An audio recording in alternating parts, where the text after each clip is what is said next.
Hello students of class 9th. My name is Vikas and I'm going to teach you mathematics. As you know, in our previous parts, we were discussing our topic number system, where we already discussed about numbers, their types, their forms and interconversion between them.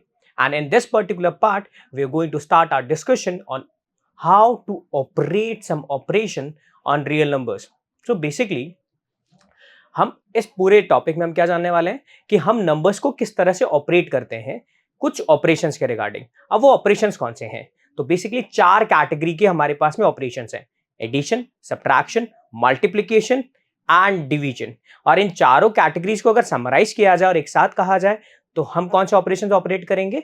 Arithmetic operations. यानी हम numbers के ऊपर arithmetic operations को operate करके जानेंगे कि उनके outcomes क्या रहते हैं और उनको किस तरह से ऑपरेट किया जाता है। अब ये चारों ऑपरेशंस हमने क्या करें, अलग अलग कैटेगरी ऑफ नंबर्स के रिगार्डिंग प्रीवियस क्लासेस में देखें। लाइक फॉर एन एग्जांपल, हमने नेचुरल नंबर्स के रिगार्डिंग अरिथमेटिक ऑपरेशंस को कैसे ऑपरेट किया जाता है हमने जाना था। हमने होल नंबर्स के बारे में भी जाना है, हमने इंटीजर्स के बारे में भी जाना है, साथ के साथ हमने रैशनल नंबर्स को किस तरह से ऑपरेट करते हैं ये भी हमने प्रीवियस क्लासेस में देखा है। हमने क्लास 6, 7 एंड 8 में इन नंबर्स के रेफरेंस में किस तरह से एडिशन, किस तरह से सब्ट्रैक्शन, किस तरह से मल्टीप्लिकेशन और किस तरह से डिवीजन को ऑपरेट किया जाता है, ये हमने प्रीवियस क्लासेस में देखा है। और इस पर्टिकुलर वीडियो में हम देखेंगे कि इर्रेशनल नंबर्स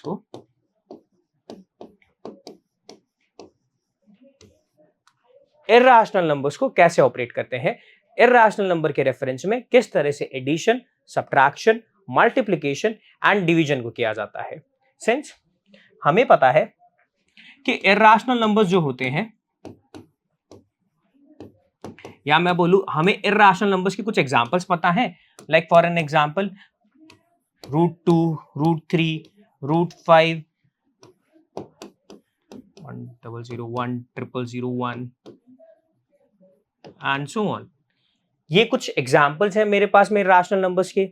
यस या नो? यानी ऐसे नंबर्स जो जिनका रूट नहीं निकलता हो या जिनका कोई परफेक्ट स्क्वायर ना हो और उनका अगर स्क्वायर रूट में रेफरेंस निकाला जाए, या मैं ऐसे कहूं इर्रेशनल नंबर्स वो नंबर्स जो रैशनल्स नहीं होते। तो अगर ये कुछ एग्जांपल्स हैं, अब इनके रेफरेंस में हम नंबर्स को, या इनके रेफरेंस में अगर मैं ऑपरेशंस को ऑपरेट करता हूं, या इन नंबर्स को मैं क्या करता हूं, add, subtract, multiply and divide करता हूं, तो ये करेंगे कैसे? सेंस अब क्या होता है, बहुत सारे बच्चे होते हैं वो परेशानी होती है कि सर ये रूट वाले नंबर हैं, इनको किस तरह से ऐड किया जा सकता है, किस तरह से सब्ट्रैक्ट करें, ये थोड़ा मुझे कॉम्प्लिकेटेड लगता है। तो जरा देखते हैं कि एग्जाम्पल से समझने की कोशिश करेंगे या एक परफॉर्मा से समझने की कोशिश करेंगे कि रूट के नंबर्स को किस तरह से ऐड एंड सब्ट्रैक्ट किया जाता है। जरा देखो, ठीक है, लेके चलते हैं। लाइक फॉर एन एग्जाम्पल, मेरे पास एक नंबर है √2, ठीक है, एक और नंबर है मेरे पास √2। मैं इन दोनों को ऐड कर रहा हूं, बता सकते हो इनका रिजल्ट कितना आएगा? कि when √2 is added to √2 what will be my outcome? बोला देगा सर इसका outcome may be it can be √2 ना सर, इसका 2√2 है। सिमिलरली अगर मैं आपको बोलूं √2 प्लस √2 प्लस √2, इसका आउटकम क्या आएगा? तो देखो, इसको एक लॉजिक से समझते हैं।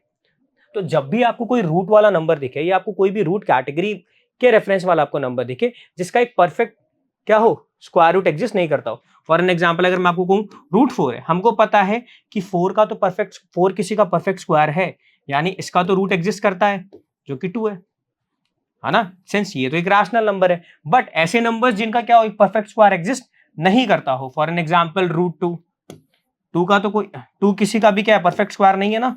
यानी 2 की जो रेफरेंस वैल्यू आती है, या मैं इसको एक्सपैंड करता हूं, इसको मैं एक न्यूमेरिक फॉर्म में कन्वर्ट करता हूं, तो ये मेरे पास में एक non terminating, non repeating decimal number में एक्सपैंड होता है, जो कि 1.41 एंड सो ऑन के रेफरेंस में चलता जा रहा है। हाँ कि ना? सिंस हमें अब जब आपके पास ऐसी कैटेगरी ऑफ नंबर्स आ जाए तो उनके रेफरेंस में हम ऑपरेशन को कैसे ऑपरेट करते हैं, तो जरा देखो। तो आप क्या करते हो, जब भी आपके पास में रूट वाली टर्म हो उसे लेट करके चलो एक वेरिएबल की तरह, उसके साथ एक्ट करो as a variable. For an example अगर इसको देखा जाए, मैं क्या कर रहा हूं, √2 का एडिशन कर रहा हूं √2 से। देखा जाए तो मैं सेम टर्म का एडिशन कर रहा हूं उसके साथ। तो देखा जाए मैं इसको अगर ऐसे लिखूं तो इसे कैसे लिख सकते हैं, x plus x। That means x is added to itself, और हमें पता है जब भी कोई नंबर या कोई टर्म अपने आप से ऐड होती है तो वो जितनी बार ऐड हो रही होती है वो उतने टाइम्स होती है, like it will be like 2x। Similarly अगर आप देखो यहाँ पे √2 is added to √2 is added to √2, इसका मतलब क्या हुआ कि सेम टर्म खुद से ऐड हो रही है। अगर इसे वेरिएबल फॉर्म में समझे तो कैसे लिखेंगे, x plus x plus x. अब बताओ x plus x plus x क्या होगा, 3 थ्राइस ऑफ x, यस या नो। तो सिमिलरली जिस तरह से मैंने क्या करा, वेरिएबल के साथ एक्ट किया, या जिस तरह से मैं वेरिएबल को ऑपरेट कर रहा हूं, आप रूट के टर्म्स को भी वैसे ही एक्ट करके लेके चलो। तो ये कितना हो जाएगा, 3√2, यस या नो। अगर मैं आपसे पूछूं कि 2x प्लस 5x कितना होता है, 2x प्लस 5x कितना होगा ना सर, 2x प्लस 5x तो 7x होता है, दैट्स करेक्ट। अब अगर पर क्या होता है, कंफ्यूजन कैसे पैदा हो जाएगी, लाइक आपको दिख रहा है 2√2 प्लस 5√2, अब बताओ इनका एडिशन की वैल्यू कितनी आएगी। बोला सर यहां तो आपने कंफ्यूजन कर दिया। बोला कुछ कंफ्यूजन नहीं किया, जरा ढंग से देखो, ये एक वेरिएबल है, इसे एज अ वेरिएबल की तरह एक्ट करो ना, ये भी एक एज अ वेरिएबल की तरह एक्ट किया, तो देखा जाए ये दोनों तो सेम ही है, यस या नो। अगर देखा जाए तो ये इसी फॉर्म में तो लिखा हुआ है 2x प्लस 5x, और आपको पता है जब 2x और 5x मतलब जब सेम वेरिएबल वाले टर्म्स को आप ऐड कर सकते हो, है ना, तो ये आपने इसका आउटकम कितना बताया 7x, तो सेम इसका आउटकम होगा 7√2, यस या नो। जरा और एक बेसिक से समझते हैं, यानी हम क्या कर रहे हैं, हमने ये कहा कि आप जब भी रूट के नंबर्स को ऑपरेट करते हो तो उन्हें ऐसे एक्ट लो, या जो भी आपके पास रूट वाली टर्म है उसे एज ए वेरिएबल की तरह एक्ट लो। एक फॉर एन एग्जांपल ये लिखा हुआ है 2√2 एडेड टू 3√2, यानी सिंस ये वेरिएबल सेम है तो इसे लिख सकते हैं 2x plus 3x which is 5x, yes या नो। तो सिमिलरली अगर जिस तरह से आपने इसे x की तरह आपने लेट करके कर लिया, जब आप x के रेफरेंस में रिजल्ट दे सकते हो या x के रेफरेंस में मुझे आउटकम बता सकते हो, तो रूट के रेफरेंस में क्यों नहीं। तो ये रिजल्ट कितना आएगा 5√2। सर ये बात तो आपकी समझ में आ रही है कि आपने यहाँ पे आउटकम बताया, बट अगर मान लीजिए आपके पास ऐसी टर्म हो √2 प्लस √3, अब इसका आउटकम क्या होगा। बोला देखो अब अगर आप जब आप हम एग्जांपल क्या ले रहे हैं, हम रूट के टर्म्स को as a form of variable की तरह समझने की कोशिश कर रहे हैं, यानी जो मेरे पास में √2 है और यहां पे क्या लिखा हुआ है √3, क्या ये दोनों सेम टर्म है, नहीं सर ये दोनों सेम टर्म नहीं है। अगर ये दोनों सेम टर्म नहीं है, यानी अगर एक अलग वेरिएबल है, यानी दोनों अलग अलग है ना, तो यानी मैं एक को डिफरेंट वेरिएबल कह रहा हूं, दूसरे को अनदर डिफरेंट वेरिएबल, तो बताओ क्या दो डिफरेंट वेरिएबल एक साथ ऐड हो सकते हैं, लाइक x प्लस वाई का आउटकम क्या आएगा। मतलब सर वेरिएबल्स जो डिफरेंट हो और उनकी वैल्यूज नहीं पता हो, हम उन्हें ऐड कर ही नहीं सकते, हम उनको ऐसे का ऐसा ही छोड़ देते हैं, यस या नो। यानी x प्लस वाई को आप x प्लस वाई रख देते हो, तो बताओ √2 प्लस √3 को क्या लिखोगे √5, तो ऐसा नहीं करेंगे, क्यों, क्योंकि इसकी वैल्यू अलग है और इसकी वैल्यू अलग है, ये एक अलग वेरिएबल की तरह एक्ट करेगा, ये एक अलग वेरिएबल की तरह एक्ट करेगा, यस या नो। यानी आप √2 और √3 को ऐड नहीं करोगे, इसको ऐसे का ऐसा ही छोड़ दोगे। बात समझ में आई। यानी अभी तक हम अगर पूरे रेफरेंस का सिनॉप्सिस मैं आपको करूं तो हमने क्या किया, हम रूट के जितने भी नंबर्स होते हैं उनके रेफरेंस में जो एडिशन और सब्ट्रैक्शन होता है उसको हम समझ रहे हैं विद एन एग्जांपल। कैसे हम रूट को एज अ वेरिएबल या रूट में जो नंबर्स आते हैं मैं उस पूरे टर्म को एज अ वेरिएबल और एक टर्म के रेफरेंस में एडिशन और सब्ट्रैक्शन या मल्टीप्लिकेशन के रिगार्डिंग समझने की कोशिश कर रहा हूं। जस्ट लाइक √2 और एडेड टू √2, मैंने बता दिया ये 2√2 है, क्यों, क्योंकि ये सेम वेरिएबल्स या मैं बोलूं सेम टर्म्स आपस में ऐड हो रही है, just like x plus x is equals to twice of x, yes या नो। एडिशन समझ में आया। सेम केस अगर सब्ट्रैक्शन का हो तो लाइक 5√2 सब्ट्रैक्टेड टू 3√3, बताओ इसका आउटकम क्या आएगा। बोला सर 5√2 सब्ट्रैक्टेड टू 3√3, सर इसका आउटकम कुछ नहीं आएगा, क्यों, जरा देखो ये √2 की एक अलग टर्म है, ये √3 एक अलग टर्म है, यानी अगर इसे एज ए वेरिएबल की तरह अपन सोचे तो ये कैसे लिखा हुआ है, ये लिखा हुआ है लाइक 5x माइनस 3y। क्या आप इसको ऐड या सब्ट्रैक्ट कर पाओगे, नहीं, जब तक आपको इसकी प्रॉपर वैल्यू नहीं पता या इसकी एक्स और वाई की न्यूमेरिक वैल्यू नहीं पता, आप इसको ये जैसा है वैसे का वैसा छोड़ दोगे। यस या नो? तो सेम चीज इसके साथ करेंगे। तो 5√2 माइनस 3√3, इसका कोई आउटकम नहीं आएगा, इसको ऐसे का ऐसा रख दिया जाएगा। बट अगर इसकी जगह मेरे पास क्या होता, 5√2 माइनस 3√2, अब बताओ आउटकम कितना आएगा। देखो जब हमने ये लिखा था ना 5√2 माइनस 3√3, तब तो मैं कह रहा था कि कोई आउटकम नहीं है, इसको ऐसे कैसा रख दिया जाएगा। इसमें बताओ क्या ऐसा होगा? बोला सर इसमें ऐसा क्यों नहीं होगा, इसको भी ऐसे कैसा छोड़ सकते हैं। बोला नहीं, जरा देखो, यहाँ पे √2 है, यहाँ पे √3 है, यानी दोनों रूट की टर्म्स अलग अलग हैं। अगर इसे वेरिएबल की तरह समझे तो क्या कह रहे हैं कि ये अगर मैं √2 को x कह रहा हूं तो √3 x होगा। क्या एक वेरिएबल दो चीजों को डिटरमाइन कर सकता है? नहीं, यानी ये अनदर वेरिएबल है, लाइक 5x माइनस 3y। तो इसको तो हम रिजल्ट या इसका आउटकम हम नहीं बता सकते अनटिल एंड अनलेस x और y दोनों की एक पर्टिकुलर वैल्यू या न्यूमेरिक वैल्यू मैं इसमें पुट ना कर दूं, आके ना, यानी इसको ऐसे का ऐसा ही छोड़ दिया जाएगा। वेयर एज जब मैं इसको देखता हूं तो यहां पे कैसे लिखा हुआ है 5√2 माइनस 3√2। अगर मैं √2 को एज एक्स मान के चलता हूं तो ये कैसे है 5x माइनस 3x, क्योंकि ये भी तो रूट वाली टर्म है। और जब आप 5x माइनस 3x को जिस तरह से ऑपरेट करते हो, सेम लॉजिक से इसे भी तो ऑपरेट किया। तो 5x माइनस 3x कितना हुआ 2x। तो ये 5√2 माइनस 3√2 कितना होगा 2√2। Got it? तो हमें इर्रेशनल नंबर्स में जो रूट वाले नंबर्स होते हैं उनके रेफरेंस में एडिशन और सब्ट्रैक्शन समझ में आया। ठीक है, अब हम जरा जानते हैं कि इनके रेफरेंस में मल्टीप्लाई और डिवाइड कैसे किया जाता है। तो जरा देखो, लाइक आपके पास कोई नंबर है √2 मल्टीपल टू √2, बताओ इसका आउटकम क्या आएगा। सेम उसी लॉजिक से समझेंगे, just like as a form of variable हम जैसे समझ रहे थे कि √2 का मल्टीप्लाई हो रहा है √2 से, तो आउटकम कितना आएगा। तो आपको पता है अगर मैं इसे एज अ वेरिएबल की तरह एक्ट करूं, मैं कह रहा हूं √2 अगर x है तो ये मल्टीप्लाई किससे हो रहा है सेम टर्म से। तो ये कितना हो गया √2 into √2, it's like x into x. क्या आउटकम आएगा x into x.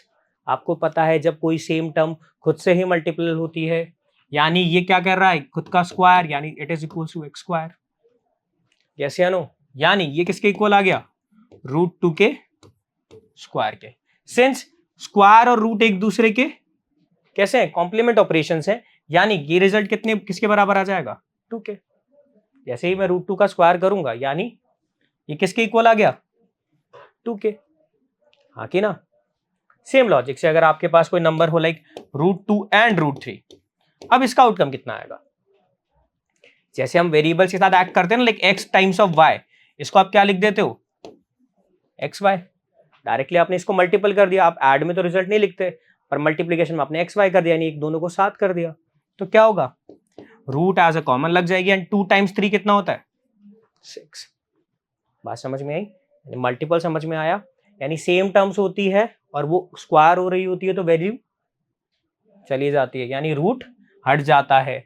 Where as root कब हटेगा जब टर्म खुद से एक बार मल्टीपल हो, या मैं बोलूं टर्म का स्क्वायर हो रहा हो, तब रूट हट जाता है। यस या नो? सिमिलरली जब मेरे पास कोई डिफरेंट वेरिएबल्स हैं और उनके रेफरेंस में मल्टीप्लिकेशन चल रहा हो तो रूट कॉमन आ जाती है और नंबर्स का क्या हो जाता है मल्टीपल, लाइक 2 टाइम्स 3 कितना हो जाएगा 6। यस या नो? तो √2 इंटू √3 की वैल्यू कितनी आएगी √6। बात समझ में आई? जरा आगे देखो, लाइक अगर देखा जाए तो हमने क्या देखा √2 प्लस √3, इसका तो कोई आउटकम नहीं है, इसको जैसा है वैसे का वैसा हम लिखेंगे, इसके साथ कोई भी हम आगे इसको ऑपरेट नहीं कर पाते हैं। बट जब कोई डिफरेंट रूट वाले टर्म्स आपस में मल्टीपल होते हैं तो रूट एज अ कॉमन आ जाती है, नंबर्स आपस में क्या हो जाते हैं मल्टीप्लाई, तो ये इक्वल होता है √6 के। यानी रूट के टर्म्स आपस में ऐड तो नहीं करते हैं, यानी डिफरेंट रूट वाले टर्म्स आपस में ऐड नहीं होते हैं, जैसा है वैसे का वैसा लिख दिया जाता है। वेयर एज जो डिफरेंट रूट वाले टर्म्स होते हैं वो आपस में मल्टीपल जरूर हो जाते हैं। यस या नो? ये की पॉइंट समझ में आया क्या? Okay, that's great. Now let's talk about division. So basically हमारे पास कभी भी कोई रूट का टर्म है, लाइक फॉर एन एग्जाम्पल मैंने कहा अगर कोई टर्म है लाइक √2 का डिवीजन हो रहा है √2 से, तो बताओ क्या रिजल्ट आएगा. और मैं आपको कहूं √2 का डिवीजन हो रहा है √3 से, तो बताओ क्या रिजल्ट आएगा. यानी बेसिकली क्या कर रहा हूं मैं, इरैशनल नंबर्स का डिवीजन कर रहा हूं, तो क्या आउटकम आ सकता है. तो अगर देखा जाए, आपको पता है कि कोई भी टर्म है जब वो खुद से डिवाइड होती है, या मैं बोलूं x की टेबल में x कितनी टाइम्स आता है, यानी सेम नंबर का सेम नंबर से डिवाइड करते हैं, लाइक 2 डिवाइडेड बाय 2, रिजल्ट कितना आता है 1. यानी किसी भी नंबर का खुद से डिवाइड करने पे रिजल्ट कितना आता है 1 आता है. तो √2 का √2 से डिवाइड करूंगा तो रिजल्ट 1 है. यस या नो. बट अगर डिफरेंट वेरिएबल्स हो तो एक चीज याद रखिएगा कि रूट की वैल्यू, या मैं बोलूं रूट का डिनोमिनेटर, हम डिनोमिनेटर में कभी भी रूट को नहीं रखते हैं. हम कोशिश ये करते हैं कि आपके पास में जो भी वैल्यू अगर डिनोमिनेटर में रूट में आती है, उसे हम कहां ले जाए, इसको हम रैशनलाइज करके चेंज कर दें. अब रैशनलाइजेशन क्या होती है ये हम आगे देखेंगे. यस या नो. बट ये चीज समझ में आई हमने डिवाइड कैसे किया. अगर सेम वेरिएबल हो तो डिवाइड कर सकते हैं, बट अगर डिफरेंट वेरिएबल्स हो तो हम उनको डिवाइड नहीं करते हैं. विथ रेफरेंस हम क्या करते हैं, उनको रैशनलाइज कर देते हैं. क्या बता सकते हो √3 की टेबल में √2 आ सकता है? नहीं. यानी इसका जो भी कोई आउटकम आएगा वो कोई एक नेचुरल, या मैं बोलूं कोई होल नंबर या एक इंटीजर वैल्यू में रिजल्ट नहीं आएगा. बात समझ में आई. इन स्पाइट ऑफ दिस हमारे पास जो आउटकम आएगा with the help of rationalization के रेफरेंस में इसका आउटकम आने वाला है. क्या ये बात समझ में आई. यानी हमने इरैशनल नंबर्स के रेफरेंस में एडिशन देखी, सब्ट्रैक्शन देखे, मल्टीप्लिकेशन देखे और डिवीजन के बारे में जाना. यस या नो. अब देखो बिकॉज ऑफ दीज ऑपरेशंस, मैं कहूं बिकॉज ऑफ दीज ऑपरेशंस कुछ प्रॉपर्टी और ड्राइव होती है, कुछ मेजर प्रॉपर्टीज जो यहां पे ड्राइव होती है बिकॉज ऑफ दीज ऑपरेशन. और वो प्रॉपर्टी कौन कौन सी हैं, closure property, associative property and commutative property. अब सवाल ये आता है सर ये क्लोजर प्रॉपर्टी क्या होती है, एसोसिएटिव प्रॉपर्टी क्या होती है एंड कम्यूटेटिव प्रॉपर्टी क्या होती है, जरा समझते हैं. तो देखो क्लोजर प्रॉपर्टी ये कहती है, तो देखो क्लोजर प्रॉपर्टी क्या कहती है, क्लोजर प्रॉपर्टी ये कहती है कि अगर आपके पास कोई दो सेट ऑफ नंबर्स हैं एक ही कैटेगरी ऑफ नंबर्स के, लाइक मैंने कहा आपने लिया नेचुरल नंबर्स, आपने क्या करा नेचुरल नंबर में से दो नंबर्स ले लिए, कोई भी दो नंबर्स ले लो, any two numbers, any natural, whole, integers, किसी भी एक पर्टिकुलर कैटेगरी से आप क्या लो, कोई दो नंबर्स लो. लाइक एग्जांपल के तौर पे मैंने वेरिएबल फॉर्म में ले रहा हूं ए एंड बी. आपने कोई दो नंबर्स लिए और उन नंबर्स के रेफरेंस में आप ऑपरेशंस को विथहोल्ड करो. Like A is operated with B, A and B both are natural numbers. अब जब मैं ए और बी को रेफरेंस में ऑपरेट करता हूं, और मान लीजिए जब मैं ए और बी को ऑपरेट करूं तो मेरे पास में आउटकम आता है, या मैं बोलूं रिजल्ट आता है सी. यानी ए और बी के रेफरेंस में जब भी मैंने ऑपरेशन को ऑपरेट किया तो रिजल्ट कितना आया मेरे पास में सी. तो ये जो सी हो, ये सी भी नेचुरल नंबर होना चाहिए. अगर ए नेचुरल नंबर है, बी नेचुरल नंबर है और दोनों नेचुरल नंबर के बीच में एक ऑपरेशन ऑपरेट होता है, उसकी वजह से जो सी रिजल्ट आता है, तो अगर ये सी भी नेचुरल नंबर हो गया, यानी क्या होगा, इस ऑपरेशन के लिए ये कैटेगरी ऑफ नंबर क्या होगी, क्लोजर प्रॉपर्टी को विथहोल्ड करेगी. क्लोजर प्रॉपर्टी क्या कहती है, अगर आप में कोई भी चीज आपके पास में है, दो चीजें हैं, उनको आपस में ऑपरेट करो और वो जो रिजल्ट आए वो भी आपके पास में हो. यानी अगर आपने किसी बॉक्स या किसी भी एक चीज से आपने दो चीजें निकाली, उनको आपस में ऑपरेट करके कंबाइन किया और जो आउटकम आया वो आउटकम भी इसी का पार्ट हो, तब आपके पास कौन सी प्रॉपर्टी होल्ड होगी, क्लोजर प्रॉपर्टी. बोला सर ये तो बहुत कॉमन बात है, ऐसा तो होगा ही होगा. जरा देख, just like for an example आपने दो नेचुरल नंबर ले लो, लाइक 1 और 7, और इनके रेफरेंस में एडिशन ऑपरेट कर दो. तो 1 और 7 कितना होता है 8. क्या 1 एक नेचुरल नंबर है, बोला हाँ सर 1 एक नेचुरल नंबर है. क्या 7 एक नेचुरल नंबर है, बोला हाँ सर 7 भी एक नेचुरल नंबर है. जब इन दोनों के रेफरेंस में एडिशन को ऑपरेट किया जाता है तो रिजल्ट कितना आता है 8. क्या 8 भी एक नेचुरल नंबर है, बोला हाँ सर है. सो फॉर एडिशन, किसके लिए, एडिशन के लिए क्या हो रहा है, for addition natural number are closure, yes या नो?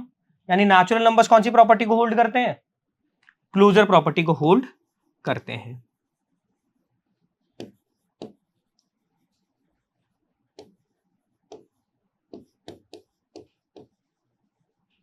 यानी नेचुरल नंबर्स एडिशन के लिए प्रॉपर्टी होल्ड कर रहे हैं। बोला सर ये तो हर चीज के लिए करेंगे, अगर आप मल्टीप्लाई ले लोगे लाइक 1 टाइम्स 7, ये रिजल्ट आता है 7, और 7 तो एक नेचुरल नंबर ही है, तो क्या मल्टीप्लीकेशन के लिए भी क्लोजर प्रॉपर्टी होल्ड करता है? बट ऐसा जरूरी नहीं है, हर ऑपरेशन के लिए ये आउटकम जरूरी नहीं है कि क्लोजर प्रॉपर्टी विथहोल्ड करे, या हर कैटेगरी ऑफ नंबर्स के लिए प्रॉपर्टी विथहोल्ड हो। बोला सर कैसे, जरा देखो। फॉर एन एग्जाम्पल 1 माइनस 7 में रिजल्ट करता हूं, तो जब 1 और 1 में से 7 को सब्ट्रैक्ट किया जाता है तो रिजल्ट कितना आएगा? बोला सर -6। क्या -6 नेचुरल नंबर है? बोला सर -6 तो नेचुरल नंबर नहीं है। यानी आपने दो नेचुरल नंबर लिए, उनके रेफरेंस में ऑपरेशन को ऑपरेट किया, बट जो रिजल्ट आया वो इस नेचुरल या उस कैटेगरी ऑफ नंबर में बिलोंग नहीं करता है। यानी इससे मुझे क्या पता चला कि ऐसा जरूरी नहीं है कि आप कोई दो नंबर्स एक कैटेगरी से लो, उनके रेफरेंस में ऑपरेशंस को ऑपरेट करो, और ऑपरेशंस को ऑपरेट करने के बाद जो आउटकम आए वो उसी कैटेगरी ऑफ नंबर में बिलोंग करे। बात समझ में आई? ये कहती है क्लोजर प्रॉपर्टी, यस या नो? ठीक है, अब बात करते हैं एसोसिएटिव की। अब एसोसिएटिव प्रॉपर्टी क्या होती है? सो बेसिकली ये प्रॉपर्टी होती है प्रॉपर्टी ऑफ ऑर्डर। क्या हो? जब आपके पास में तीन एलिमेंट्स हो, या मैं बोलूं तीन नंबर्स हो, जो किस में बिलोंग करें? एक सेम कैटेगरी ऑफ नंबर में बिलोंग करें। लाइक एग्जांपल के तौर पे मैं ले लेता हूं नेचुरल नंबर। अब मैं कोई भी तीन नेचुरल नंबर ले रहा हूं और उनके रेफरेंस में आप क्या करो? ऑपरेशन को ऑपरेट करो। लाइक आपने क्या करा? ये एक प्रॉपर्टी ऑफ ऑर्डर है। लाइक आपने क्या करा? तीन नंबर्स के बीच में आपने पहले ए और बी को ऑपरेट किया, उसके बाद इसमें रिजल्ट आपने क्या ऐड कर दिया? सी, यस या नो? सिमिलरली अभी आपने पहले किसको ऑपरेट किया? ए और बी के रेफरेंस में ऑपरेट किया था पहले, बट अब क्या करो? आप बी और सी को पहले ऑपरेट करो, जो आउटकम आए उसको ए से ऑपरेट करो, यस या नो? यानी यहां पे क्या हो गया? पहले आपने ऑर्डर चेंज कर दिया, पहले फर्स्ट सेकंड के बीच में ऑपरेट किया, आउटकम जो आया वो थर्ड से ऑपरेट किया, फिर सेकंड सिनैप्सिस में आपने किया, सेकंड और थर्ड को पहले ऑपरेट किया, जो आउटकम आया फिर उसे फर्स्ट से ऑपरेट किया। तो अगर इन दोनों सिनॉप्सिस या इन दोनों पर्टिकुलर क्राइटेरिया में या इन दोनों पाथ में आपके पास क्या है, या दोनों ऑर्डर में आपके पास क्या है, आउटकम अगर सेम आता है, कैसा आता है? आउटकम अगर सेम आता है तो आपका जो ऑपरेशन है वो एसोसिएटिव प्रॉपर्टी को विथहोल्ड करता है। बोला सर इसका मतलब? जरा एक एग्जांपल से समझो।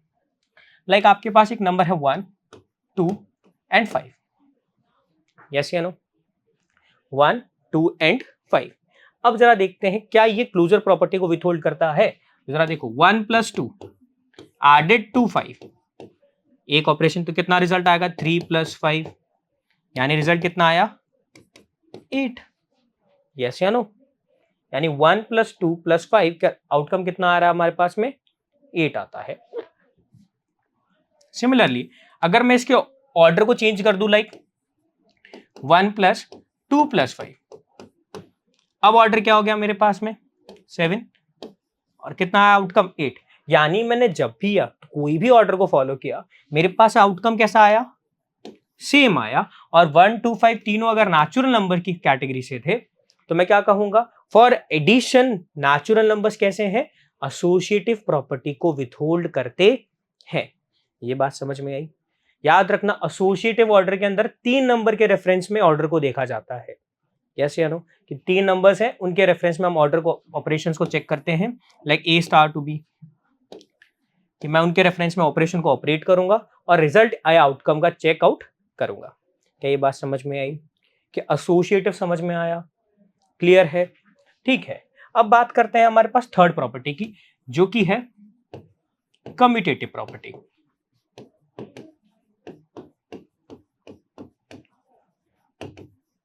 अब कम्यूटेटिव प्रॉपर्टी क्या होती है जरा समझो। बेसिकली कम्यूटेटिव प्रॉपर्टी क्या होती है? जब मेरे पास में दो नंबर्स हो, क्या हो, दो नंबर्स हो, या मैं बोलूं दो एलिमेंट्स हो जो एक सेम कैटेगरी ऑफ नंबर में बिलोंग करते हो। यानी मेरे पास में दो नंबर्स है और ये दोनों एक ही कैटेगरी ऑफ नंबर में बिलोंग करते हैं। अब ये कम्यूटेटिव प्रॉपर्टी क्या कहती है, इसका स्टेटमेंट क्या है कि आप क्या करो, इन दोनों के रेफरेंस में जो ऑर्डर है, यानी जब आप ए को ऑपरेट करो बी से, पहला ऑर्डर आपने क्या किया, ए को ऑपरेट किया आपने बी के साथ, क्या मैं आपसे पूछूं, और अगर आप बी को ऑपरेट करो ए के साथ, यानी ए का ऑपरेशन हुआ बी से, बी का ऑपरेशन हुआ ए से, इन दोनों रेफरेंस में नंबर्स दोनों सेम ही है, बट दोनों का जो ऑर्डर है, क्या है, दोनों का जो ऑर्डर है वो अलग है। पहले में क्या है, A is operated by B, here B is operated by A. अब इन दोनों रेफरेंस में अगर आपकी वैल्यू सेम आ जाती है, यानी ए क्रॉस बी या बी क्रॉस ए करने पर आउटकम अगर सेम आता है, तो मैं कहूंगा कि ऑपरेशन कम्यूटेटिव प्रॉपर्टी को विथहोल्ड करेंगे। बोला सर, अब मन में सवाल ये आएगा कि सर ऐसा तो होगा ही होगा, आप ए क्रॉस बी करो या बी क्रॉस ए करो, आप किसी भी तरह से करो, ये जरूरी होगा कि इन दोनों की वैल्यू कैसी आए, इक्वल हो, बट ऐसा नहीं है। जरा देखो कैसे। तो देखो for an example like addition के रिगार्डिंग आप देखोगे, लाइक 1+5 या मैं करूं 5+1, आउटकम सेम है, दैट्स करेक्ट। बट अगर मैं कहूं आपको डिवीजन मल्टीप्लीकेशन करेंगे, 2 मल्टीपल टू 5 या 5 मल्टीपल टू 2, ये भी करेक्ट है। बट अगर मैं आपको ऐसे बोलूं 1-5 और क्या 5-1 सेम होता है, मैंने यहां पे ऑर्डर चेंज किया, नंबर्स वही हैं, 1-5 और 5-1 क्या सेम होता है, 1-5 तो -4 होता है और 5-1 +4 होता है। क्या +4 और -4 इक्वल होते हैं, नहीं होते। यानी ऐसा जरूरी नहीं है कि अगर आपने क्या किया, A reference to B operate किया या B reference to A operate करा, तो दोनों के रेफरेंस में आपके पास में सेम आउटकम आए, ऐसा जरूरी नहीं है।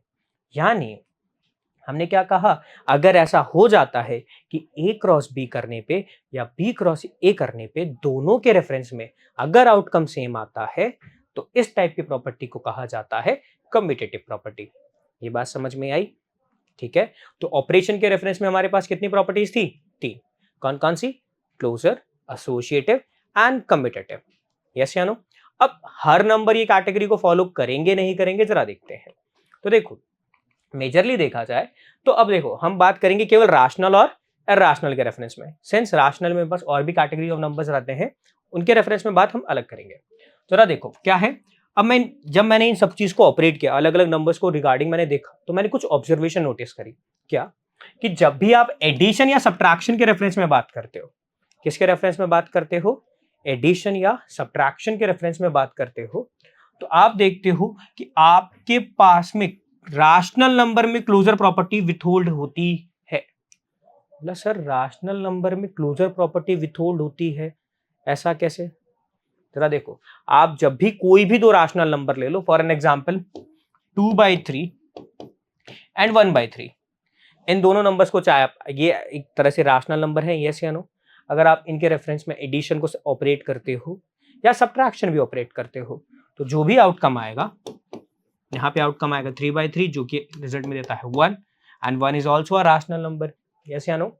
यानी आप किन्हीं भी दो रैशनल नंबर को जब ऑपरेट करते हो, किसके साथ, एडिशन या सब्ट्रैक्शन ऑपरेशन से, तो उनका जो आउटकम आएगा वो भी एक रैशनल नंबर ही आता है। यानी रैशनल नंबर क्लोजर प्रॉपर्टी को विथहोल्ड करते हैं, रैशनल नंबर एसोसिएटिव प्रॉपर्टी को भी विथहोल्ड करते हैं, रैशनल नंबर कम्यूटेटिव प्रॉपर्टी को भी विथहोल्ड करते हैं। ये बात समझ में आई। बट इरैशनल नंबर ऐसे नंबर्स हैं जो कि क्लोजर प्रॉपर्टी को विथहोल्ड नहीं करते। बोला sir irrational number closure property को विथहोल्ड नहीं करते, ऐसा क्यों। जरा देखो क्या करते हैं या नहीं करते, जरा देखो। लाइक मैंने लिखा √2, यस या नो, मैंने क्या लिखा, √2 का एडिशन मैंने कर दिया √2 के साथ। बोला हाँ सर, √2 + √2 रिजल्ट आएगा मेरे पास में 2√2। दैट्स ग्रेट कि मैंने क्या करा, √2 का एडिशन किसके साथ करा, मैंने √2 के साथ, तो रिजल्ट कितना आ रहा है 2√2, और 2√2 भी तो एक इरैशनल नंबर है, सिंस अगर मैं इसको ऐसे लिखूं 2 टाइम्स ऑफ √2 का डेसिमल एक्सपेंशन क्या होगा 1.41, non terminating non repeating decimal number, तो तो इसका मल्टीपल भी एक non terminating non repeating decimal number आएगा। यानी जब मैं रैशनल नंबर का मल्टीप्लिकेशन इर्राशनल से करूं तो आउटकम हमेशा मेरे पास क्या आएगा, इर्राशनल ही आएगा, ये तो हमें पता है। पर जरा देखा जाए तो इस सिनेरियो में मेरे पास आउटकम तो एक इर्राशनल नंबर ही आ रहा है, यानी दो इर्राशनल नंबर का ऑपरेशन किया आपस में तो रिजल्ट एक इर्राशनल आया। बट ये तो इस एग्जांपल में है। कैसा एग्जांपल लेते हैं, लाइक √2 एडेड टू -√2। √2 भी एक इर्राशनल नंबर है, नेगेटिव √2 भी तो एक इर्राशनल नंबर है। दोनों को आपस में ऑपरेट करोगे, क्या करो, दोनों को आपस में ऑपरेट करोगे तो क्या इन दोनों के आउटकम में मेरे पास में बताओ √2 -√2 कितना रिजल्ट आएगा, 0। और 0 तो एक राशनल नंबर होता है, यस या नो। यानी मैंने दो इर्राशनल नंबर लिए और उनके रेफरेंस में क्या किया, मैंने दो इर्राशनल नंबर्स लिए, उनको आपस में ऑपरेट किया, तो मेरे पास में जरूरी नहीं है कि हर बार इर्राशनल नंबर आए। देखो यहां पे मेरे पास क्या आया, एक राशनल नंबर रिजल्ट आया, नहीं आया। यानी इर्राशनल का नंबर इर्राशनल के साथ अगर मैं ऑपरेशन करता हूं तो ऐसा जरूरी नहीं है कि उनके रेफरेंस में जो आउटकम आए वो एक इर्राशनल नंबर ही आए, यस या नो। यानी इर्राशनल नंबर्स क्लोजर प्रॉपर्टी को विथहोल्ड नहीं करते हैं फॉर एडिशन और सब्ट्रैक्शन, ये बात समझ में आई। बट वो एसोसिएटिव प्रॉपर्टी को विथहोल्ड करते हैं, साथ के साथ वो कम्यूटेटिव प्रॉपर्टी को भी विथहोल्ड करते हैं, ये बात समझ में आई, ठीक है। सिमिलरली क्या होगा, अब जब बात होगी मल्टीप्लिकेशन एंड डिवीजन की, तो हमें पता है कि रैशनल नंबर्स क्लोजर प्रॉपर्टी को विथहोल्ड करेंगे for multiplication and division. But एक छोटी सी शर्त है, क्या, कि रैशनल नंबर के अंदर आप किन्हीं भी दो रैशनल नंबर को आपस में ऑपरेट कर लो, चाहे मल्टीप्लाई करो चाहे डिवाइड करो, ठीक है। बट शर्त क्या है कि जब आप इन दोनों को आपस में ऑपरेट करोगे तो उस केस में, किस केस में, आप जीरो को as another category of number में इंक्लूड नहीं करोगे, यानी एक्सेप्ट जीरो। यानी रैशनल नंबर का पूरा आप कैटेगरी ऑफ नंबर्स ले लो, बट उसमें जीरो को इंक्लूड मत करो। उसके अलावा आप जितने भी नंबर्स होंगे उनको आपस में ऑपरेट करोगे तो वो क्या करेंगे, एक रैशनल नंबर ही आएगा। बोला सर ऐसा क्यों, जरा समझो। लाइक 1 एक रैशनल नंबर है, यस या नो। क्या 0 भी एक रैशनल नंबर है, यस या नो। तो देखो जब मैं 1 का मल्टीपल करता हूं 0 से तो 0 आता है, ये तो ट्रू है कि मल्टीप्लिकेशन के लिए तो क्लोजर हो गया। बट अगर देखा जाए 1 का अगर मैंने डिवाइड कर दिया 0 से तो ये भी एक रैशनल नंबर है, ये भी एक रैशनल नंबर है। और आपको पता है कि कभी भी डिनोमिनेटर में 0 नहीं आना चाहिए। 1/0 तो कोई एक रैशनल नंबर नहीं होगा, क्यों, 1 डिवाइडेड बाई 0, यानी ये P/Q की फॉर्म में है। P और Q दोनों इंटीजर्स हैं, बट Q की वैल्यू 0 नहीं होनी चाहिए। रैशनल नंबर की कंडीशन है, यस या नो। यानी जब आपने क्या लिया, दो रैशनल नंबर लिए 1 और 0, और उनके बीच में आपने क्या किया, ऑपरेशन को ऑपरेट किया। आपने ऑपरेशन क्या लिया, डिवीजन को ऑपरेट किया। तो जब आप 1 का डिवाइड करते हो 0 से तो जो आउटकम बन रहा है या जो फ्रैक्शनल फॉर्म बनती है वो P/Q की फॉर्म में तो आ रही है। बट सिंस ये Q की वैल्यू या मैं बोलूं डिनोमिनेटर की वैल्यू 0 नहीं होनी चाहिए अगर ये रैशनल नंबर है, तो रैशनल नंबर की डेफिनेशन यही तो कहती है कि P/Q की फॉर्म हो, P और Q दोनों इंटीजर्स हो और Q की वैल्यू 0 ना हो। सिंस ये Q की वैल्यू क्या है, 0 है, यानी ये एक रैशनल नंबर नहीं है। तो ऐसा जरूरी नहीं है कि आप रैशनल नंबर्स को ऑपरेट करो और क्या हो, अगर मैंने 0 को इंक्लूड किया तो ऐसा जरूरी नहीं है कि रैशनल नंबर ही आएगा। इसीलिए मैंने क्या कहा, आप कितनी भी रैशनल नंबर ले लो एक्सेप्ट 0 और उनके बीच में आप क्या कर दो, ऑपरेशंस को ऑपरेट करोगे तो आपके पास में जो आउटकम आएगा वो एक रैशनल नंबर ही आएगा। यानी रैशनल नंबर मल्टीप्लिकेशन के लिए क्लोजर प्रॉपर्टी को विथहोल्ड करते हैं। सिमिलरली ये एसोसिएटिव भी होते हैं एंड कम्यूटेटिव भी होते हैं। यानी रैशनल नंबर क्लोजर प्रॉपर्टी को विथहोल्ड करते हैं, एसोसिएटिव प्रॉपर्टी को विथहोल्ड करते हैं, साथ के साथ कम्यूटेटिव प्रॉपर्टी को भी विथहोल्ड करते हैं। पर जब बात होती है इर्रेशनल नंबर्स की, किसकी, इर्रेशनल नंबर्स की, क्या इर्रेशनल नंबर मल्टीप्लिकेशन और डिवीजन के लिए क्लोजर प्रॉपर्टी को विथहोल्ड करेंगे, जरा देखते हैं। लाइक मैंने कहा √2 एक इर्रेशनल नंबर है, मैंने मल्टीपल कर दिया √2 के साथ, मैंने दो इर्रेशनल नंबर लिए आपस में इनको ऑपरेट किया, क्या रिजल्ट आएगा, √2 multiple to √2, same term multiple to same term which is equal to same term square. And हमें पता है रूट का जब स्क्वायर होता है तो रूट हट जाती है, कितना आएगा आउटकम 2। यस या नो? यानी जब दो इर्राशनल नंबर को ऑपरेट किया तो रिजल्ट तो एक राशनल आ गया। मतलब ये तो क्लोजर प्रॉपर्टी को विथहोल्ड नहीं कर रहा। बट अगर आपको एक और एग्जांपल दूं, लाइक √2 टाइम्स ऑफ √3, कितना आउटकम आएगा? आपको पता है जब भी मेरे पास कोई डिफरेंट वेरिएबल्स रूट में मल्टीपल होते हैं, क्या होते हैं? मल्टीपल, तो आउटकम हम बता सकते हैं रूट रहेगा कॉमन एंड नंबर्स मल्टीपल हो जाएंगे, जो क्या होगा? √6। अब 6 सिंस √6 का भी कोई परफेक्ट स्क्वायर नहीं है, यानी √6 एक इर्राशनल नंबर है। यानी मैंने जब इर्राशनल नंबर को आपस में ऑपरेट किया, irrational number is operated to irrational number, irrational number is operated to irrational number, मैं मल्टीपल करता हूं या डिवाइड करता हूं तो आउटकम जरूरी नहीं है, कभी कभार राशनल भी आता है, कभी कभार इर्राशनल भी आता है। तो हम जो स्टेटमेंट देते हैं वो एब्सोल्यूट स्टेटमेंट दे रहे हैं कि ऐसा ही होगा। तो क्या बता सकते हो? इर्राशनल नंबर्स मल्टीप्लिकेशन और डिवीजन के लिए क्लोजर होंगे? नहीं, यानी यहां पे भी ये क्लोजर प्रॉपर्टी को विथहोल्ड नहीं करते, बट वेयर एज ये एसोसिएटिव एंड कम्यूटेटिव प्रॉपर्टी को विथहोल्ड करते हैं। यस या नो? यानी इर्राशनल नंबर्स क्लोजर प्रॉपर्टी को विथहोल्ड नहीं करते हैं। इर्राशनल नंबर्स क्या करते हैं? क्लोजर प्रॉपर्टी को विथहोल्ड नहीं करते हैं, वेयर एज ये एसोसिएटिव एंड कम्यूटेटिव प्रॉपर्टी को विथहोल्ड करते हैं। क्या ये बात समझ में आई? यानी कि इर्राशनल नंबर्स केवल क्लोजर प्रॉपर्टी को विथहोल्ड नहीं कर रहे हैं, बट ये एसोसिएटिव और कम्यूटेटिव प्रॉपर्टी को विथहोल्ड करते हैं for addition, for multiplication, for division, for every arithmetic operation. यानी चारों कैटेगरीज को ये क्या करते हैं? विथहोल्ड करते हैं। जब मैंने इनके रिगार्डिंग ऑपरेशंस को देखा तो मैंने एक चीज ऑब्जर्व की। क्या ऑब्जर्व करी? कि मैं जब भी राशनल का ऑपरेशन राशनल के साथ करता हूं, अभी मैंने क्लोजर प्रॉपर्टी, एसोसिएटिव एंड इन प्रॉपर्टीज के रेफरेंस में जब देखा और जब मैंने ऑपरेशंस को समझा तो मैंने एक चीज ऑब्जर्व करी कि जब राशनल और राशनल को आपस में ऑपरेट करते हो तो आउटकम हमेशा एक राशनल नंबर ही आएगा। यस या नो? यहाँ पे स्टार का मतलब एक ऑपरेशन से है, स्टार कोई भी अरिथमेटिक ऑपरेशन हो सकता है। यानी रैशनल और रैशनल का अगर ऑपरेशन किया जाता है आपस में तो आउटकम हमेशा एक रैशनल नंबर आता है। सिमिलरली अगर मैं रैशनल नंबर का ऑपरेशन एक इर्रेशनल नंबर से कर दूं, फॉर एन एग्जांपल 2 टाइम्स √2, तो रिजल्ट कितना आएगा? 2√2। आके ना? तो जब एक रैशनल नंबर इर्रेशनल नंबर के साथ ऑपरेट होता है तो भी आउटकम क्या आएगा? एक इर्रेशनल नंबर आता है। यस या नो? सिमिलरली अगर इर्रेशनल नंबर का ऑपरेशन एक रैशनल नंबर से कर दूं तो भी आउटकम क्या आएगा? Irrational number. यस या नो? बट मैंने एक ट्विस्ट का पॉइंट देखा, क्या? कि जब भी इर्रेशनल नंबर्स, कौन से numbers?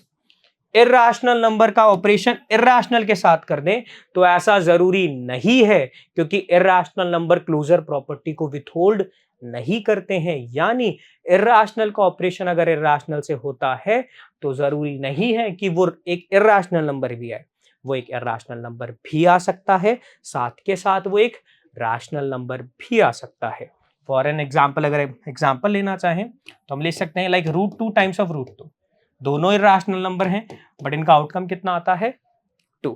Where as √2 times of √3, ये दोनों इर्रेशनल नंबर हैं और इसका आउटकम आता है √6, जो कि एक इर्रेशनल नंबर है। यानी दो इर्रेशनल नंबर को ऑपरेट किया तो एक इर्रेशनल नंबर आता है। वेयर एज दो इर्रेशनल नंबर को ऑपरेट किया तो कभी कभार एक रैशनल नंबर भी आता है। यस या नो? यानी दोनों ऑपरेशन के केस में मुझे समझ में आया कि इर्रेशनल नंबर्स का ऑपरेशन अगर इर्रेशनल से करते हैं तो ये जरूरी नहीं है कि वो रैशनल हो या इर्रेशनल हो। बात समझ में आई? ठीक है, अब आगे चलते हैं। अब कुछ एग्जांपल्स करते हैं। बता सकते हो इनमें से कौन सा मेरे पास में इर्रेशनल नंबर है? पहला है 7√5। सिंस 7 एक रैशनल नंबर है, √5 एक इर्रेशनल नंबर है, और ये कैसे हैं? 7 टाइम्स ऑफ √5। आपको पता है रैशनल नंबर ऑपरेट होगा अगर इर्रेशनल नंबर के साथ तो आउटकम क्या आएगा हमेशा? हाँ, रैशनल टाइम्स इर्रेशनल क्या रिजल्ट देता है? इर्रेशनल देता है। यस या नो? तो 7√5 एक ऐसा नंबर है, इर्रेशनल है। √7/√5 कैसा नंबर है? 7/√5। सिंस ये एक रैशनल नंबर है डिवाइडेड बाय, यानी इसका मतलब क्या है? 7 इज डिवाइडेड बाय √5। हाँ कि ना? यानी रैशनल नंबर ऑपरेट हो गया दोबारा इर्रेशनल नंबर से, और हमें पता है जब भी रैशनल नंबर ऑपरेट होता है एक इर्रेशनल नंबर से तो आउटकम मेरे पास हमेशा एक इर्रेशनल नंबर आता है। जैसे नो क्या होगा, रैशनल नंबर ऑपरेट हुआ इर्रेशनल से यानी आउटकम इर्रेशनल। सिंस 7/√5 का मतलब क्या हुआ, 7 डिवाइडेड बाय √5, यानी रैशनल 7 एक रैशनल नंबर है, ये एक इर्रेशनल नंबर है, दोनों के बीच में ऑपरेशन होगा तो आउटकम क्या आएगा, एक इर्रेशनल नंबर। यस या नो? आगे चलते हैं, क्या है √2 + 21। सिंस √2 एक इर्रेशनल नंबर है, 21 एक रैशनल नंबर है, और हमें पता है क्या कि इर्रेशनल नंबर का ऑपरेशन भी अगर रैशनल नंबर के साथ कर दो, यानी इर्रेशनल रैशनल करो या रैशनल इर्रेशनल करो, आपस में अगर ऑपरेशन करता हूं दोनों का तो आउटकम एक इर्रेशनल नंबर ही आता है। यस या नो? यानी √2 + 21 इर्रेशनल का ऑपरेशन रैशनल के साथ तो आउटकम क्या आएगा, एक रैशनल नंबर। बात समझ में आई? सिमिलरली π-2, और हमें पता है पाई एक इर्रेशनल नंबर है और 2 एक रैशनल नंबर है, दोनों के बीच में ऑपरेशन कौन सा लग रहा है, सब्ट्रैक्शन का। तो π-2 यानी irrational number subtracted to rational number, यानी irrational number is operated to rational number. That means कि मेरे पास जो आउटकम है वो कैसा है, एक इर्रेशनल नंबर है, यानी ये चारों कैटेगरी ऑफ नंबर्स मेरे पास क्या हुए, इर्रेशनल नंबर हुए। चलो आगे चलते हैं, हमें क्या करना है, हमें ऐड करना है 2√2 + 5√3 को किसके साथ ऐड करना है, √2 - 3√3 के साथ। जरा करते हैं, तो ये क्या कह रहा है, 2√2 + 5√3 एडेड टू √2 - 3√3। तो हमें एडिशन करना है, और हमें पता है कि जब मेरे पास में सेम वेट, अब क्या करें हम, याद हो आपको हमने एग्जांपल देखा था कि आपके पास जब भी रूट वाले नंबर्स हो ना एज ए वेरिएबल की तरह एक्ट करो। तो देखो ये एक सेम टाइप ऑफ टर्म है, यानी ये √2 है, ये भी √2 है, और आपको पता है कि सेम टाइप या सेम वेरिएबल्स ही आपस में ऐड और सब्ट्रैक्ट कर सकते हैं, अदरवाइज जो आउटकम आता है हम उसे वैसे का वैसा छोड़ देते हैं। तो यानी 2√2 added to √2 + 5√3 subtracted to 3√3। Yes या नो? मैंने क्या कर दिया, सेम रूट वाले टर्म को एक साथ कर दिया। अब मुझे पता है कि सिंस अगर मैं इसे x की तरह लेके चलूँ या एक वेरिएबल की तरह लेके चलूँ तो ये तो x की तरह, यानी ये क्या कह रहा है, 2x + x, और 2x और x कितना होता है, 3x, यानी ये वैल्यू कितनी हो गई, 2√2 + √2 कितना होगा, 3√2 एडेड टू। अब यहाँ पे अगर देखा जाए तो ये अलग वेरिएबल है, 5√3 - 3√3। अगर इसे ऐसे वेरिएबल की तरह करूँ तो क्या कह रहा है ये, 5y - 3y, यानी आउटकम कितना आएगा, 2y, और y का मतलब क्या हुआ, √3, यानी आउटकम कितना आ गया, 2√3। और आपको पता है कि जब अलग अलग वेरिएबल या अलग अलग रूट वाले टर्म आपस में कभी भी ऐड नहीं करते हैं अनटिल एंड अनलेस उनको हम डेसिमल फॉर्म में कन्वर्ट ना कर लें। सिंस इन्हें हम डेसिमल फॉर्म में कन्वर्ट नहीं कर रहे हैं तो हम उनको वैसे का वैसा ही छोड़ सकते हैं। कैसे, क्योंकि ये क्या कह रहा है, 3x + 2y, और आपको पता है अलग डिफरेंट वेरिएबल्स की जब तक वैल्यू नहीं पता उन्हें हम ऐड नहीं करते, ऐसे का ऐसा ही छोड़ देंगे। तो हमारा आंसर क्या होगा, 3√2 + 2√3। आगे चलते हैं, अब क्या करना है, मुझे मल्टीपल करना है 6√5 / 2/5। तो करते हैं, तो 6√5 का मल्टीपल होता है 2√5 से, तो आउटकम क्या आएगा, तो देखो 6 टाइम्स ऑफ √5 टाइम्स ऑफ 2√5, तो आउटकम क्या देगा, हमें पता है 6√5 का मतलब है 6 times of √5 times of 2 times of √5। Yes या नो? अब क्या करेंगे, रूट वाली टर्म्स एक साथ, वेरिएबल्स वाली एक साथ, 6 times 2 times of √5 times of √5। Since ये दोनों सेम टर्म है और सेम टर्म का मल्टीपल सेम टर्म से होता है, यानी उसका स्क्वायर हो रहा है, यानी ये कितना हो गया, 12 टाइम्स ऑफ √5 का स्क्वायर, और जब भी रूट का स्क्वायर होता है तो रूट कैंसिल आउट हो जाता है, तो कितना बचा, सिर्फ नंबर बचा, और 12 टाइम्स ऑफ 5 कितना होता है, 60। बात समझ में आई, क्लियर है? तो मेरा आंसर कितना हुआ, 60। क्लियर है? चलो आगे चलते हैं, मुझे क्या करना है, 8 का डिवाइड करना है 15/2√3 से। तो आपको पता है 8 times of root 15 divided by 2 times of root 3, यानी 8 by root 15 divided by 2 times root 3। हाँ कि ना? अब आपको पता है, अगर आपको याद हो तो इसको ऐसे लिखा जा सकता है 8 times of root 15 times of 2 times of root 3। हाँ कि ना? अब अगर देखा जाए तो आपको 15 के फैक्टर्स पता है? हाँ सर, मुझे 15 के फैक्टर्स पता है। 15 के फैक्टर्स होते हैं 5 और 3, यानी मैं इसको लिख सकता हूं रूट 5 टाइम्स ऑफ रूट 3 नहीं लिख सकता क्या? Divided by 2 root 3। हाँ कि ना? क्योंकि रूट 5 का मल्टीपल करता हूं रूट 3 से तो रूट 15 ही तो रिजल्ट आएगा। सिंस 15 का कोई परफेक्ट स्क्वायर नहीं होता है तो उसको स्क्वायर मुझे स्क्वायर रूट में रखना पड़ेगा, यानी मैं इसको रूट 5 इंटू रूट 3 लिख सकता हूं। रूट 3 से ये एलिमिनेट हुआ, 2 से ये एलिमिनेट हुआ, तो रिजल्ट कितना आया मेरे पास में? 4 रूट 5। यस या नो? यानी 8 बाय 15 का डिवाइड कर लिया मैंने किससे? 2 रूट 3 से। बात समझ में आई? इसमें कोई डाउट? ठीक है। अब जरा देखते हैं हम इर्रेशनल नंबर्स, या मैं बोलूं जितने भी थे मेरे पास में रियल नंबर्स या डिफरेंट कैटेगरीज ऑफ नंबर्स हमने देखे थे, नंबर लाइन पे रिप्रेजेंट करना देखा था। अब हम उसी को थोड़ा एक्सपेंड करते हैं। हम क्या करेंगे, कुछ रूट वाले नंबर्स को हम किस तरह से नंबर लाइन पे रिप्रेजेंट कर सकते हैं वो देखते हैं। तो मेरे पास नंबर क्या वैल्यू क्या है? रूट 3.5। तो इसको कैसे करेंगे? तो सबसे पहले जब आपको ऐसे कोई नंबर्स या रूट वाले नंबर्स को जब भी आपको नंबर लाइन पे रिप्रेजेंट करना होता है तो क्या करेंगे, सबसे पहले आप एक लाइन ड्रॉ करेंगे। जो वैल्यू आपको गिवन है, लाइक आपको क्या गिवन है? रूट 3.5। तो जो वैल्यू होगी ना विदाउट रूट, लाइक 3.5 हो तो आप 3.5 सेंटीमीटर की एक लाइन ड्रॉ करेंगे। अगर रूट 7 गिवन हो तो आप 7 सेंटीमीटर की एक फर्स्ट लाइन ड्रॉ करेंगे। ठीक है? तो आप पहले क्या करेंगे, ए बी एक लाइन बनाएंगे ऑफ 3.5। ठीक है? यानी आपने एक लाइन ड्रॉ कर ली 3.5 की।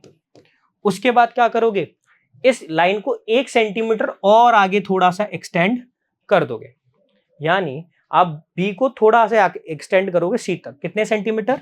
1 सेंटीमीटर। यानी टोटल लेंथ इस लाइन की कितनी हो जाएगी? 4.5। यस या नो? यानी आप टोटल लेंथ इस लाइन की कितनी हो जाएगी? 4.5। यानी ए से लेके बी तक तो आपकी 3.5 थी, फिर आपने बी से सी यानी कितने सेंटीमीटर बढ़ाना है? Only 1 unit. कोई भी वैल्यू हो, यहाँ पे 3.5 की जगह 9 हो, 8 हो, 6 हो, कोई भी नंबर हो, से कितना बढ़ाना है आपको? केवल 1 सेंटीमीटर आगे लेंगे। ठीक है? अब आपके पास total length of line A to C length कितनी हो गई? 4.5। यस या नो? फिर हम क्या करेंगे, इस पूरी लाइन ए सी के बीच के एक सेंटर पॉइंट को पकड़ेंगे। क्या लेंगे हम? ए सी का क्या लेंगे हम? एक सेंटर पॉइंट लेंगे, यानी 4.5 का आधा। कितना लेंगे? 4.5 का आधा, यानी 2.25 के अराउंड। यानी ए ओ की डिस्टेंस क्या है? यह मैं लूंगा ए सी का, मैं क्या लूंगा? एक मिड पॉइंट को लूंगा। यस या नो? और इस मिड पॉइंट को as a centre of circle या as a centre of semicircle की तरह एक्ट करूंगा, और इस मिड पॉइंट के रेफरेंस में एक सेमी सर्कल ड्रॉ करूंगा सी तक। यस या नो? सिंस ये वैल्यू मेरे पास क्लियर हुई, यहां से ये लेकर यहां तक की वैल्यू अगर मैं बोलूं ओ ए की वैल्यू 2.25 है, सिमिलरली ओ सी की वैल्यू भी 2.25 है। हाँ कि ना? क्लियर है? अब एक बात बताओ, ये वैल्यू कितनी है? 2.25 है, यहां से लेकर यहां तक की। बी और सी की 1 है, तो ये वाली वैल्यू कितनी होगी? 1.25। यस या नो? कितनी होगी? 1.25। अब क्या करेंगे हम ड्रॉ करेंगे, सिंस ये टोटल वैल्यू मेरे पास 2.25 है, यानी इसका जो मेरे पास पाइथागोरस होगा, मैं क्या करूंगा, अगर मैं इसको रेडियस की तरह मानूं, मैं क्या करूंगा? बी पर एक परपेंडिकुलर ड्रॉ करूंगा। बी पर एक क्या करूंगा? एक परपेंडिकुलर ड्रॉ करूंगा। तो जैसे ही मैंने बी पे एक परपेंडिकुलर ड्रॉ करा, सिंस मैं इसे ओ से कनेक्ट करूं, किससे कनेक्ट करूं? ओ से। सिंस ओ डी और ओ ए तो रेडियस है, यानी इसकी लेंथ कितनी होगी? 2.25। इसकी वैल्यू कितनी थी? 1.25। तो अगर मैं यहाँ पे पाइथागोरस थ्योरम लगाऊं तो मुझे एक सिंपल सी बात पता चलेगी कि इसकी जो लेंथ होने वाली है, बी डी की लेंथ होगी, वो रूट 3.5 होगी। With the help of Pythagoras theorem मुझे जो वैल्यू बी डी की मिलेगी वो क्या मिलेगी? रूट 3.5 मिलेगी। यानी आपको क्या करना है, पूरे प्रोसेस समझ में आई? हम क्या करेंगे, जो भी आपको वैल्यू गिवन है रूट में, उतने सेंटीमीटर की लाइन खींचेंगे, उसके बाद उस लाइन को एक्सटेंड करेंगे 1 सेंटीमीटर, फिर उस पूरी लाइन को जो आपने एक्सटेंडेड लाइन है उसके सेंटर या मैं बोलूं उसका मिड पॉइंट लेंगे, एक मिड पॉइंट ड्रॉ करेंगे, उस मिड पॉइंट को और इसके एंड पॉइंट के रेफरेंस को as a form of radius मान के एक सेमी सर्कल ड्रॉ करेंगे, हाँ कि ना। उसके बाद आप क्या करेंगे, जो आपके पास पहले वाला बी पॉइंट था, इस बी पॉइंट के रेफरेंस में आप एक परपेंडिकुलर ड्रॉ करोगे।